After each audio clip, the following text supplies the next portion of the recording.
Didoktrin jadi teroris, pemuda asal NTT justru masuk Islam. Abdurrahman, mualaf muda asal NTT yang berusia 22 tahun justru masuk Islam karena doktrin orang tuanya masuk Islam untuk menjadi seorang teroris. Saya tidak boleh terlalu dekat dengan dia, Arif. Nanti terpengaruh sama dia. Nanti jadi teroris. Ajaran orang tua saya seperti itu. Jadi sudah didoktrin dari kecil seperti itu.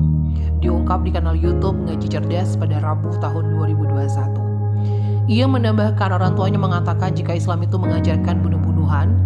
Contohnya di Arab terjadi peperangan, itu semua agama Islam. Awalnya kami debat tentang agama. Pertama kali debat itu tentang ketuhanan. Nah, di sini Arif bilang, "Kamu percaya Yesus itu Tuhan atau bukan?" "Tentu," kata saya. "Iya, percaya Yesus itu Tuhan." Abdurrahman balik bertanya, "Kamu percaya Yesus itu Tuhan?" Dia bilang, "Enggak lah, aku percaya Tuhan itu Yesus." "Kalau misalkan Yesus itu Tuhan, apa yang membuat dia angkat menjadi Tuhan?" Arif kembali menyahuti. Menurutnya, Yesus bisa menghidupkan orang mati, bisa menyembuhkan orang buta, bisa memberi makan 5.000 orang. Dia disalib dan bangkit di hari ketiga dan naik di surga. Itu penyebab ia diangkat menjadi Tuhan. Kata dia, ada yang lebih canggih daripada Yesus. Kalau Yesus menghidupkan orang mati, mayatnya bisa hidup. Kalau ini Nabi Ilyas menghidupkan orang mati. Nabi Ilyasnya sudah mati. Tulang Nabi Ilyas disentuhkan kepada mayatnya bisa hidup. Lebih canggih mana? Yesus atau Nabi Ilyas?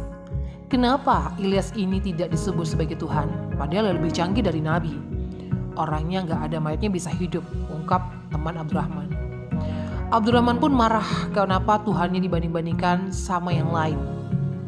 Intinya tidak boleh Tuhannya dihina-hina. Arif kembali mengatakan, "Tuhan bisa mati gak?" Kata saya, "Tuhan bisa mati, terus hidup kembali sesuai dengan Yesus." Abdurrahman bergumam, "Masa Tuhan bisa mati? Kalau mati terus siapa yang mengurus langit, bumi, semua makhluk hidup di bumi ini? Kalau makhluk hidup di dunia ini kalau nggak main seharian atau sejam akan musnah, sedangkan Tuhan mati 3 hari. Siapa yang akan pelihara bumi? Terus tidak ada yang memelihat bumi ini." Tetapi saya dalam hati bilang, besok saya debat. Dia harus kalah. Terus dia masuk dalam agama Kristen. Niat saya begitu. Setelah Abdurrahman pulang sekolah, bertanya sama orang tuanya biar dapat jawaban. Tuhan bisa mati atau tidak ya? Orang tua saya makin bingung, tidak paham. Tuhan tidak bisa mati. Lah, Yesus kok mati? Yesus Tuhan yang kita sembah kok bisa mati?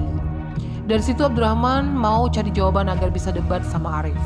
Setelah hari-hari berjalan, sepulang sekolah Abdurrahman ke rumah Arif, dia dijamu setiap hari.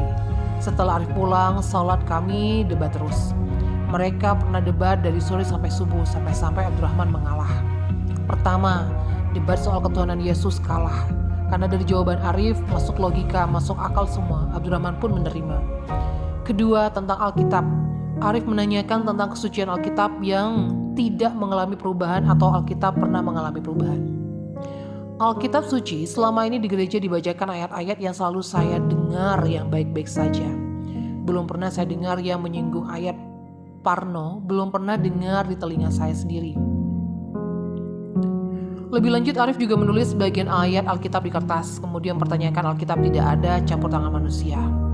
Arif membeberkan kalau benar kitab suci, maka telah terjadi kesalahan, karena Alkitab harus suci. Yang kedua, tidak ada perselisihan. Ketika bersih dari kesalahan, tidak ada ayat yang porno. Mau masuk Islam, Abdurrahman pun ragu. Pulang sekolah, dia ke rumah Arif, diputarkannya film-film Islami dari handphone. Film yang pertama diputar yaitu film Nabi Sulaiman yang punya kekayaan melimpah. Terus ada Ratu Balkis. Nabi Sulaiman bisa menundukkan jin, berbicara dengan hewan. Film itu sangat istimewa. Saya menontonnya dan saya tertarik. Saya pun juga sampai menangis. Akhirnya Abdurrahman menegaskan kepada dirinya sendiri, pokoknya Islam agama yang benar. Mulai dari sanalah saya punya tekad, saya debat dengan orang tua saya, mereka harus masuk Islam terlebih dahulu. Ia mengatakan kalau orang tua sudah masuk Islam berarti sudah kuat. Abdurrahman masuk Islam, tidak ada yang diusir, sekolahnya pun tidak putus dan tidak malu. Begitu saya debat dengan orang tua saya dikatakan mulai kurang ajar. Lama-lama kalau nanti kamu masuk Islam, Kalau kamu masuk Islam, kamu lihat saja nanti. Saya diancam akan digantung, dipukul, dan akan diputuskan sekolah. Pemuda tersebut diancam kalau masuk Islam. Tiba-tiba ketika tidur dia bermimpi dalam suatu majelis gereja ada pendeta menyanyikan lagu-lagu tentang Yesus, lagu-lagu Kristen, tapi di rumahnya. Tiba-tiba ada seseorang memakai baju putih pakai sorban.